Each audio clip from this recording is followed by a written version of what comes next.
Hello,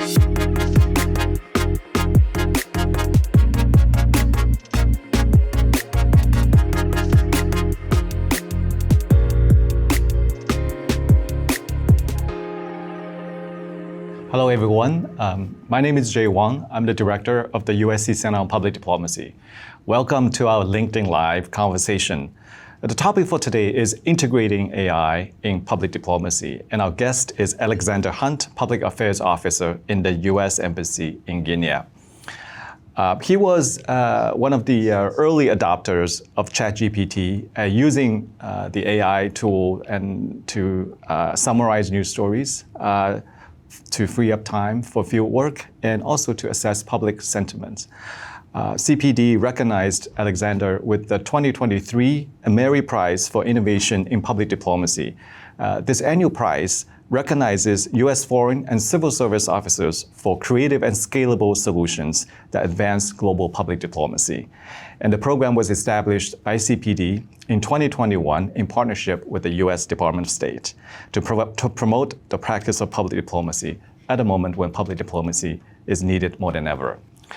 So today, our conversation will focus on Alexander's use of AI tools in his work. And before we do that, we're going to play a short video about his work in his own words.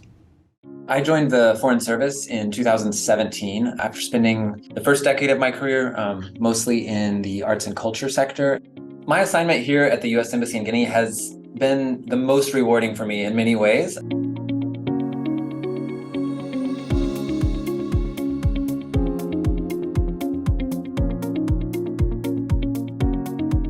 It's really been a place where I feel like I have the space to experiment and take calculated risks.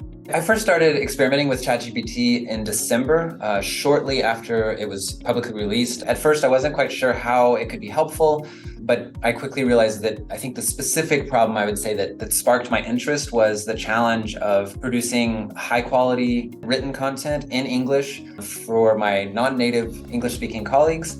I saw that ChatGPT could really be a tool that would help level the playing field and help us scale up content production and free up time for more strategic initiatives. For instance, our press and media specialist, who previously was spending hours drafting our daily media summaries, is now able to have more meetings with journalists to learn about the threats to press freedoms here in Guinea. And other team members that are using ChatGPT now have had more time for designing programming and conducting audience research and analysis and cable writing. So it's really allowed us to use our human brains for the analytical work that I think we were hired for. The Ameri Prize for Innovation in Public Diplomacy is an incredible recognition of the power of AI in our work. I think it serves as a reminder that innovation and experimentation are really crucial to pushing the boundaries of what is possible in public diplomacy. I think AI is here to stay, but I do think that it has immense potential to support and enhance our work in public diplomacy.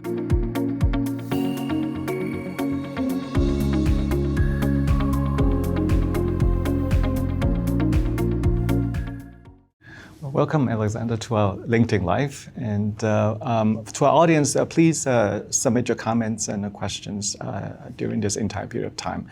And I'm going to start with a couple of questions. And so in the video, you talked a little bit about how you used AI. Just wanted to hear a bit more about what you think are the benefits of using AI tools like this for a PD officer. Yeah, thank you. And thanks for having me. It's really an honor to be here.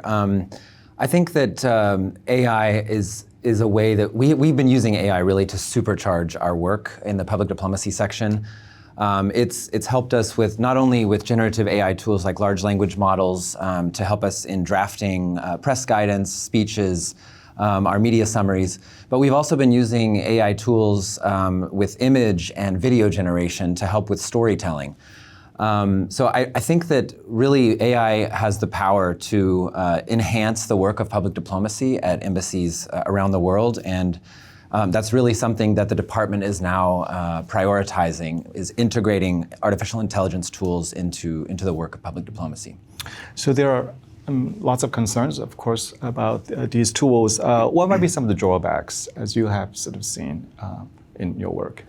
Right. I'm constantly sort of simultaneously my mind is blown on the one hand, and at the same time I'm terrified in a lot of ways because there are a lot of concerns. I think the number one, especially for public diplomacy sections around the world, is the risk of misinformation and disinformation. This is the typical dual use problem of new technology, right? It can be used for good or it can be used for ill. And we've already seen, unfortunately, in Guinea how these artificial intelligence tools have been used to create misinformation and disinformation. So I think that's one of the biggest threats that we are looking at that we need to face. And I think it's just something that we're going to have to be aware of and figure out how to mitigate.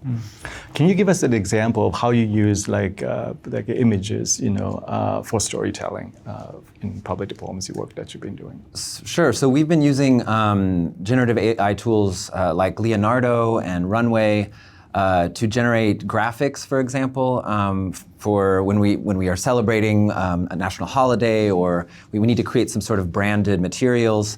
For an event, for example. And we're also using these tools now for a storytelling project around an African prince from Guinea who in the 18th century was sold into slavery and eventually freed by Secretary of State Henry Clay and President Adams and returned to the African continent. So we're sort of leveraging this story as a way to confront this part of our past and the pain that comes along with it, but just confronting it head on. And we're using these generative AI tools to actually create an animated graphic novel that tells the story so we can reach youth audiences. Well, that's really fascinating. I mean, so what are the challenges as you integrate AI into the workflow? Mm-hmm.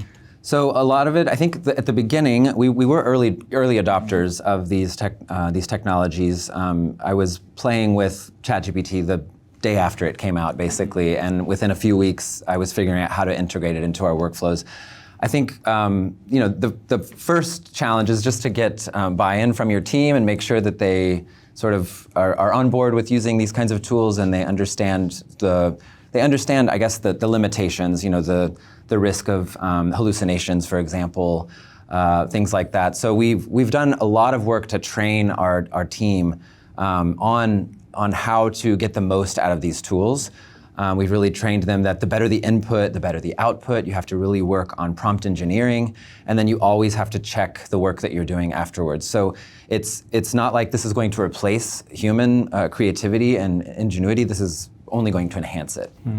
So how does this integrating AI into the workflow, that strategy, how does that look like in your overall strategy, I suppose, like in the workflow and in designing communication approaches? How does that sort of fit into all of this in planning? Right. So I work with a team with 2 other Americans and 9 local staff from Guinea, and everybody has different levels of their writing skills are all at different levels. My local staff colleagues are not native English speakers, for example.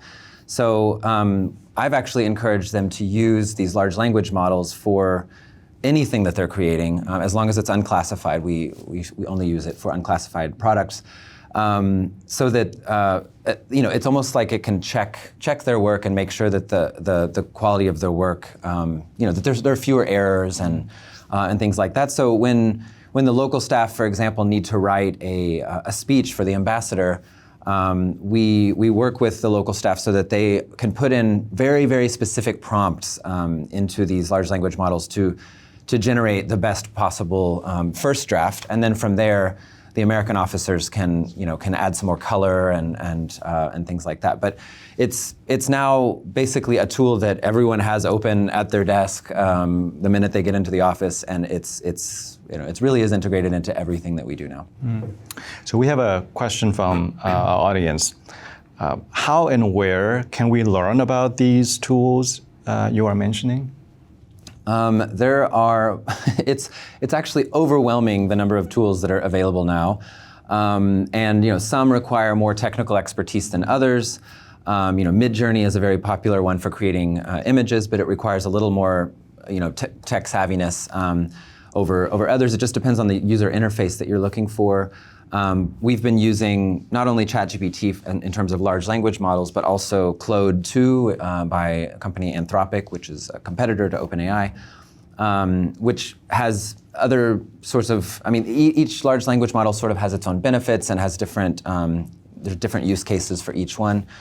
I really encourage people in the State Department and really everywhere to just get out and try. You can't break these tools. You can't break anything by using them. So I really think the best way to sort of get started is to just start using them. Mm-hmm. And as you mentioned that some of these tools are also not just only for creating stories, but also for providing research analysis, right? That you were just mentioning. Yeah, that's right. So one of the ways that we've been using the paid version of ChatGPT is there's an advanced data analysis tool that's built in. And recently we conducted a public polling survey on our social media of about 1,500 Guineans, knowing that this was a very specific subset of the population, obviously.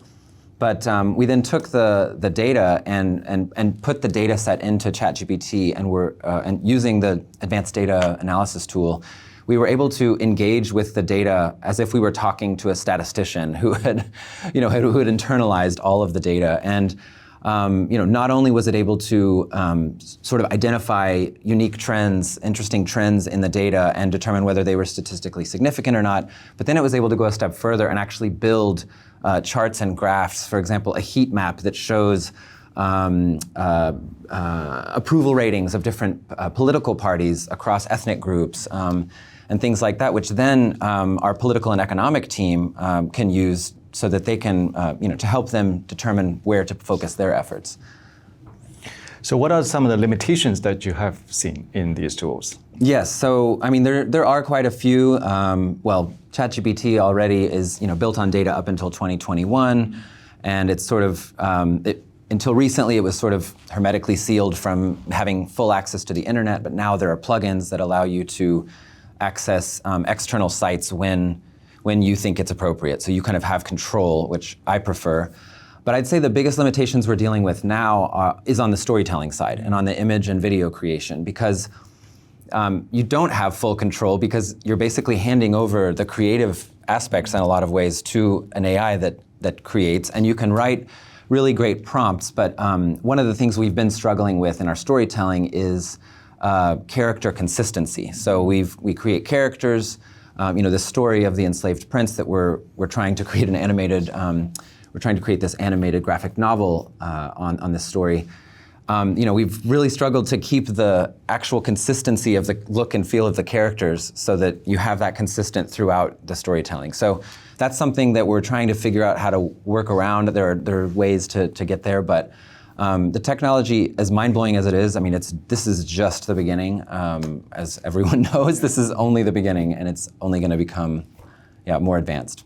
So what kind of level of resource, both in terms of just investing in any of the tools and stuff like that, but also the human resources, does it take? Let's use an example of that. You're telling the story about the prince.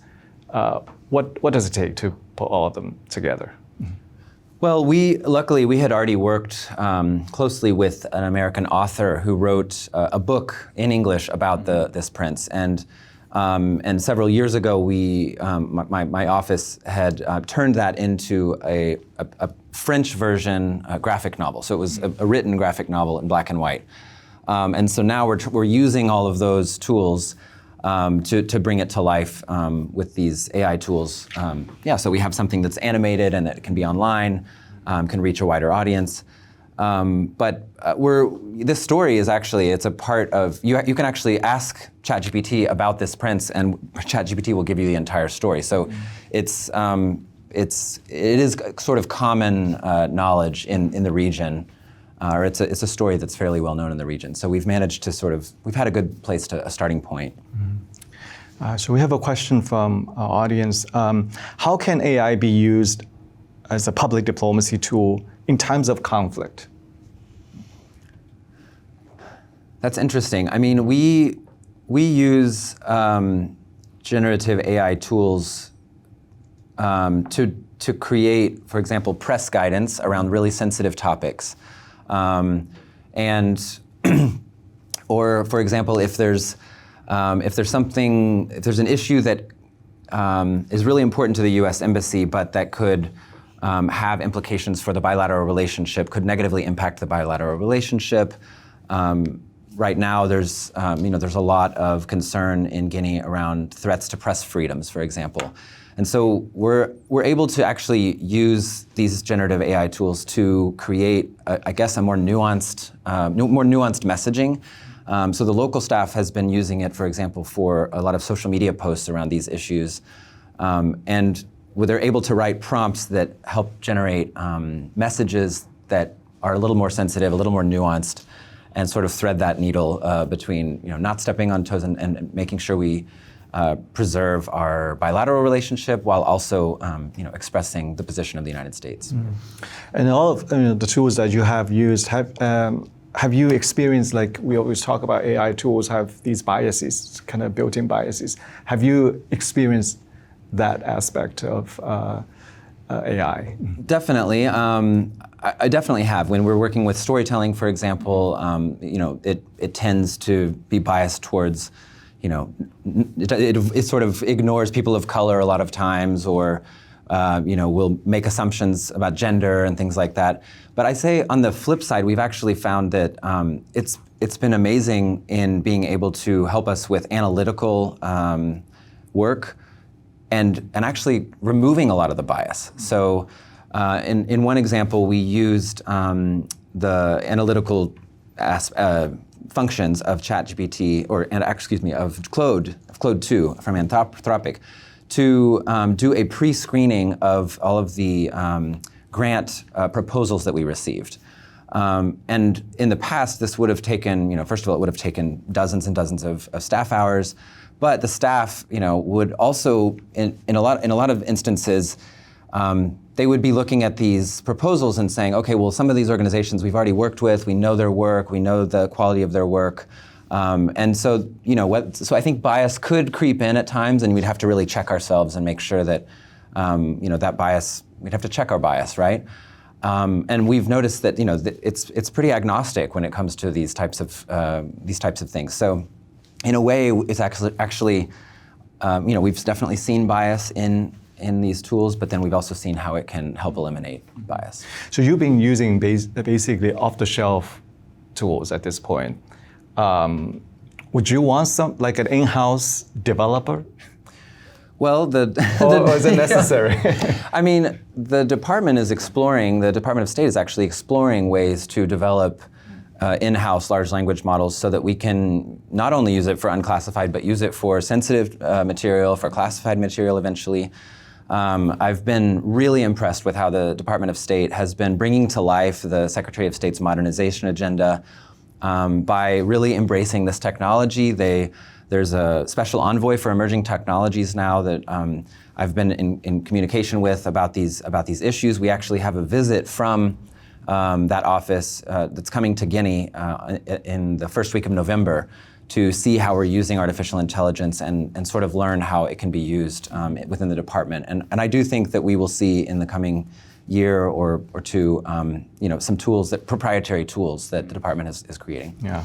And what are some of the policy sort of guidances that you need to put in place, for you to do all of these programs using AI? Mm-hmm. Right, that's really important. The department, shortly after I reported on our work to the Department of State, the department put out some interim guidance, very brief, to just ensure that we're using AI responsibly. The guidance at that point was just basically saying, we should only use it for unclassified materials, which we were already doing, luckily, in our office. But since then, the department has developed an advisory council on artificial intelligence that is supposed to be putting out additional guidance any day now that will be a little more extensive, because there's issues also around property, intellectual property, things like that. So they've got now the lawyers involved, and they've really been working on getting more extensive guidance out to us. And what are some of the things that you're really excited about? Looking as you say that these technologies that continue to improve, and what excites you in this area of work? I think what I'm most excited about is that these technologies can help us eliminate a lot of the drudgery of our job. I mean, every job in the world has a drudgery aspect, right? So I've just seen that it is doing just that. It is eliminating a lot of the drudgery and allowing us to focus on actually engaging with the public, which is what we're there to do. Our press and media specialist has saved so much time using this tool that before he was spending most of his day creating our daily media summaries. Now he's actually had the time to go out and speak to journalists and interview them and talk to the Ministry of Information and better understand what are the threats to press freedoms. And as a result, he actually wrote his first report. We call them cables, but he wrote his first report for DC to better understand what's going on in Guinea as it relates to threats to press freedoms. So to me, I think that's what I'm most excited about, is that it's going to actually allow us to do the work of diplomacy. Mm-hmm.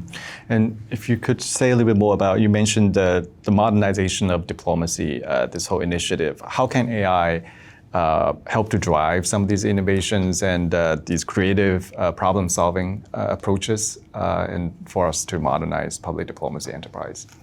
I mean, luckily, I really do feel like I have the support of the State Department, all the way up the chain, all the way up to the highest levels of leadership, including even the White House has talked a lot about how artificial intelligence, we should be leveraging these tools to better the work that we do as public servants.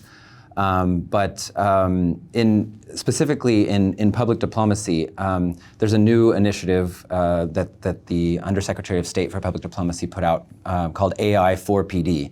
And it's basically just that, to figure out how we can use these tools to enhance our work. And it's been really encouraging to see how open they are to using these tools. So you've been doing this, at the U.S. Embassy in Guinea. Can you see yourself doing the same things at a different embassy? Yeah, I hope so. As long as I have an ambassador in a front office that says open to us using these tools. I mean, I've also been lucky that in Guinea, I'm in an assignment where, I'm really given the space to be creative and to take smart risks. And I've had the support of the ambassador there in the front office. They've been incredibly open to all of the crazy things that I've wanted to do. So I hope to take it with me throughout my career, and I honestly think that as time goes on, it's going to become as integrated into everything we do as spell check is now. So I think it'll become easier and easier to get buy-in. So on a resource question, because we always know that PD, is always kind of a short on resources. In this particular case, does it require extra resources to do all of the things that you've been doing, or given the current level of resource that you're able to, execute these programs? So in a lot of posts in Africa, we struggle with a lack of resources. We have a hard time attracting diplomats to come work at these posts. We don't have the financial resources necessarily that we could really benefit from. And these tools cost money, and some of them cost more, some of them cost less. But we've found that it's been able to basically replace, or enhance the work in such a way that we can get by with less human resources, if that makes sense. That's not to say that I think we should not continue to attract. We still need talent at these posts overseas, especially on the African continent. But yeah, it's an investment that it pays off in dividends. So, can you say a little bit more about how humans collaborate with AI as opposed to AI replacing the work that we do, and at least in what you have been doing, how have you or your staff collaborated with AI to put out these communications? Yeah, I mean, I think a simple example is on the translations, on translations. So, DeepL and Google Translate are really great tools, but you can't really dive into the nuances of some of the words, for example, or some of the expressions. And that's something that I've seen that my local staff has been able to do, to engage with AI and let's say translate a speech, for example, and then have queries against these large language models and say, okay, how would this expression be perceived from this kind of audience? Or is there another way that I could say this that would be less direct or less that would be less controversial? So that's been one way that I've seen that my team has been using it. They've actually thought of it basically as a thought partner in a lot of ways for things like translation. Also, when we write our speeches for the ambassador, we want to make sure that he's comfortable as a non-native French speaker with the speech, and so we can actually work with the AI to say, okay, write this speech so that it actually is using a lot of English language cognates where possible, things like that. So, I mean, that's just one example, but really in all of the work that we do now, I see my team, and I do the same, basically engaging. It's a back and forth conversation that we're having with these tools. Mm-hmm. Any suggestions for us in terms of developing these prompts, right? I think that's really critical to make AI really helpful for you. So any advice and suggestions on how you develop these prompts? Yeah, right. I think prompt engineering, writ large, is going to become. There may be a class here at USC one day on prompt engineering. Who knows? But I think that's really going to become a really important skill in the workplace. And for us, it already is. And that's something that I have to train my team on over and over. It's a process. We do a lot of training regularly on this. But prompt engineering, I think what's really important is to provide as much context as possible. So, about the tone, the content, the length, the style. You really have to provide a lot of context and. So that you can get the best output. So the better the input, the better the output. That's what I keep trying to drive home to my team. So when they write prompts, we look at them together and say, okay, how could you have written this differently to get a better outcome? One example is we wrote a speech for the ambassador for International Women's Day, and the team had written a prompt or something and had given me a draft, and it was just extremely generic, right? So I worked with them and said, okay, let's see how we can adapt this prompt and get better results. And we included things like, okay, we want examples of Guinean women who have advanced women's rights in Guinea, and make sure you include one quote from an American female figure, historical figure. And that helped sort of add color to the final product that they wouldn't have gotten had they not worked on these prompts. Are there organizations that you also not look up to, but you check their work in terms of how they are using AI that may be helpful as you think about your own strategies? Yeah, that's interesting. I've been working with several organizations who've got wind of what we've been doing. One is called the Center for Digital. I cannot remember the name right now, unfortunately, but I actually, I'm not quite sure. I'd be curious what other. I don't know if any of the listeners might have suggestions, but it's such a new field that I feel like we're still trying to figure out who the players are and who the experts are. Any advice for us in academia, as we are developing new talents in communications field, given how the field is changing with AI technology? Any advice for us, like the curriculum in terms of things that our students need to develop when they are here in school? Right. I think that artificial intelligence, these tools, generative AI tools, are here to stay, and they're only going to become more integrated into our lives. And so I don't think there's any way to push back against them. So I think maybe it would be helpful for students to learn how to wield these tools to their benefit. And I already have spoken to some of the faculty here, and it sounds like they're already doing just that. They're finding ways to integrate these tools into their curricula. So I'd say that would be my biggest advice. Yeah. Well, thank you so much. Thank you. This is really helpful, and I'm sure we'll continue this conversation and this discussion on how we can leverage AI for our public diplomacy strategies and work. So thanks to our audience for joining us. And by the way, the Center on Public Diplomacy is offering a training workshop on integrating AI in public diplomacy. And the workshop is going to take place in Washington, D.C. at USC's Capitol campus on November the 13th to the 14th. It's a 2-day workshop. And please check out the information about the workshop on our website, uscpublicdiplomacy.org. And we look forward to continue working with you and discussing with you AI for public diplomacy. Thank you. See you next time.